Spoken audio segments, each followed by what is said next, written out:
ഉമ്മ ഈ കാര്യങ്ങളൊക്കെ അറിയുന്നത് എപ്പോഴാണ്? പിന്നെ അറിയുന്ന വൈകുന്നേരം. എന്താ ഉമ്മ ആദ്യം ഇങ്ങനെ ഉമ്മയുടെ ഓർമ്മയിലുള്ള എന്താ? ജനലിൽ അടിക്കുന്നത്, കമ്പി വെച്ച് ജനലിൽ അടിക്കുന്നത്. പോലീസുകാർ വന്നിട്ടിരിക്കുന്നത്. പിന്നെ ഒന്ന് ഉമ്മ എടുത്തിട്ട് അങ്ങ് ആശുപത്രിയിലേക്ക് പോകുമായിരുന്നു? പിന്നെ അടുത്ത ആശുപത്രിയിൽ കൊണ്ടുപോകായിരുന്നു. ഉമ്മയ്യേ ഞാൻ ഈ ഉമ്മയോട് വീണ്ടും വീണ്ടും ഇത് ചോദിക്കുന്നത് വേറൊന്നും കൊണ്ടല്ല. നമ്മൾ ഈ പലതരത്തിലുള്ള കുറ്റപ്പെടുത്തലൊക്കെ നിങ്ങൾക്കെതിരെ ഉണ്ട്, ഉമ്മയ്ക്കെതിരെയുണ്ട്, വാപ്പായ്ക്കെതിരെയുണ്ട്. ഇപ്പം നമ്മളതിൻ്റെയൊക്കെ സത്യാവസ്ഥ നിങ്ങൾക്കും അഫാന് മാത്രമാണ് ഇതൊക്കെ എന്താണെന്ന് അറിയാവുന്നത്. അതുകൊണ്ടാണ് ചോദിക്കുന്നത്. ഈ ഈ വീട്ടിലെ എല്ലാ വിഷയങ്ങളും അഫാൻ അറിയാമായിരുന്നു? വീട്ടിലെ എല്ലാ വിഷയവും അഫാൻ അറിയാം. നമുക്ക് ഈ വലിയ സാമ്പത്തിക പ്രശ്നങ്ങളുണ്ടായിരുന്നു? സാമ്പത്തിക പ്രശ്നങ്ങൾ ഒരു വലിയതായിട്ടില്ല, കുറച്ച് പ്രശ്നം ഉണ്ടായിരുന്നു. അത് അവനറിയാം, എൻ്റെ ഇളയ മോനറിയാം, നമുക്ക് 3 പേർക്കും അറിയാം. 3 പേരും ഒരുപോലെയാണ് അവിടെ കഴിഞ്ഞ് പോയിക്കൊണ്ടിരിക്കുന്നത്. നമുക്ക് എത്ര രൂപയുടെ കടം ഉണ്ടായിരുന്നിരിക്കും ഉമ്മയുടെ ഓർമ്മയിൽ? 10-25 ലക്ഷം രൂപ കടമുണ്ട്. അത് എങ്ങനെയാണ് ഉമ്മ വന്നത്? നമ്മൾ ഈ ലോൺ എടുത്തതൊക്കെയാണോ? ലോൺ എടുത്തത്, പലിശ കൊടുത്തത്, അങ്ങനെയൊക്കെയുള്ള കാര്യങ്ങളാണ്. പലിശയ്ക്ക് നമ്മൾ പലിശയ്ക്ക് എടുത്തിട്ടുണ്ട്. ഉമ്മ ഈ നമ്മുടെ അന്ന് ഈ വെഞ്ഞാറമൂട് സെൻട്രൽ ബാങ്കിൽ നിന്ന് ആരോ വന്ന് അന്ന് എന്താ അവർ പറഞ്ഞെന്താ? അവർ പറഞ്ഞത് ലോൺ അടയ്ക്കണമെന്ന് പറഞ്ഞ്, അല്ലെങ്കിൽ ജപ്തി ചെയ്യണമെന്ന് പറഞ്ഞ്, സാറിന്മാരെ മുതിർന്ന സാറുകൾ വന്ന് എല്ലാവരെയും കൊണ്ട് നിർത്തി ഫോട്ടോ എടുക്കുമെന്ന് പറഞ്ഞ്. അഫാനും ഉണ്ടായിരുന്നു. അഫാൻ അടിക്കാൻ ഇറങ്ങിയതാണ് ആളില്ല. സാറിന് അത് ജപ്തി ചെയ്യുന്നതുകൊണ്ടായിരിക്കും അല്ലേ? നമുക്ക് ഈ സഹിക്കാൻ പറ്റാത്ത കടമുണ്ടായിരുന്നു? അത്രയ്ക്കധികം കടമുണ്ടായിരുന്നു? ഇല്ല, അത്രയ്ക്കൊന്നും ഇല്ലായിരുന്നു. ഇത്രയൊക്കെ ഉള്ളായിരുന്നു കടങ്ങൾ. ഉമ്മ ഈ സംഭവങ്ങളെ കുറിച്ചൊക്കെ ഉമ്മ എല്ലാം അറിഞ്ഞോ? എനിക്ക് എൻ്റെ കൊച്ചു അതൊക്കെ ചെയ്തതെന്ന് എനിക്ക് എന്നെ കൊണ്ട് പറ്റില്ല, എനിക്ക് പറ്റില്ല അത് വിശ്വസിക്കാനൊക്കെ. അഫാൻ ഉമ്മയോട് എല്ലാം പറഞ്ഞിരുന്നോ എന്തെങ്കിലും ഇങ്ങനത്തെ പ്രശ്നങ്ങളെ കുറിച്ചോ, എന്തെങ്കിലും ഒരു കാര്യത്തെക്കുറിച്ചോ? ഇല്ല, ഒന്നും പറഞ്ഞില്ല. ഇല്ല.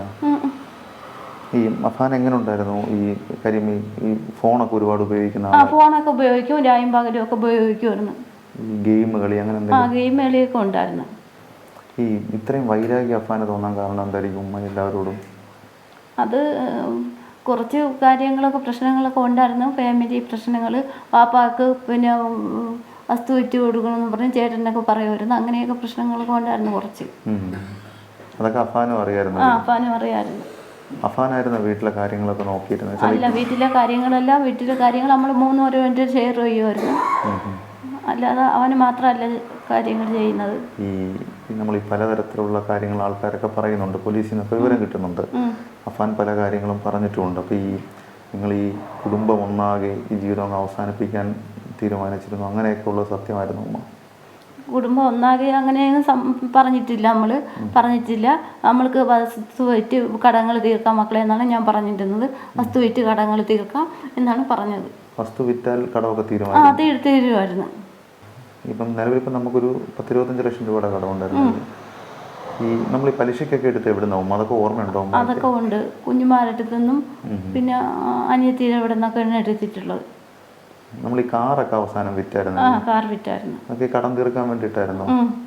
അഫാൻ ആർക്കോ CDMA പൈസ ഇട്ട് കൊടുത്തു? അത് ഇതൊക്കെ റോളൊക്കെ അടച്ചതാണ്. എന്തടച്ചമ്മ? എന്താണ് റോളൊക്കെ അടച്ചത്? റോളിംഗ് പൈസ റോൾ ചെയ്തല്ലേ? അതൊക്കെ അമ്മയ്ക്ക് അറിയായിരുന്നു? അതൊക്കെ അറിയാമായിരുന്നു കാര്യങ്ങൾ. ഈ ബാക്കി ഞാൻ ഒന്നുകൂടെ ആവർത്തിച്ച് ചോദിച്ചാൽ നമ്മുടെ കയ്യിൽ നിൽക്കുന്ന കടമേ നമുക്കുണ്ടായിരുന്നുള്ളൂ? അത്രേ ഉള്ളായിരുന്നു.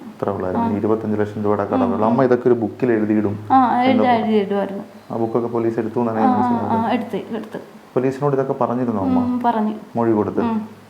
ഈ വലിയ സ്നേഹമായിരുന്നില്ലേ അഫാന് നമ്മുടെ ഇളയ മോനോട്? അഫാനോട് ഭയങ്കര സ്നേഹമായിരുന്നു. എൻ്റെ എങ്ങനെ തന്നെയായിരുന്നു അവന്. എൻ്റെ 2 പേരുടെ 3 പേരുടെ നമ്മൾ 3 പേരും നല്ല സ്നേഹത്തിലാണ് കഴിയുന്നത്. നല്ല സ്നേഹമായിരുന്നു. പിന്നെ എൻ്റെ കൊച്ചിന് എന്തൊരു പറ്റിയെന്ന് എനിക്ക് അറിഞ്ഞുകൂടാ.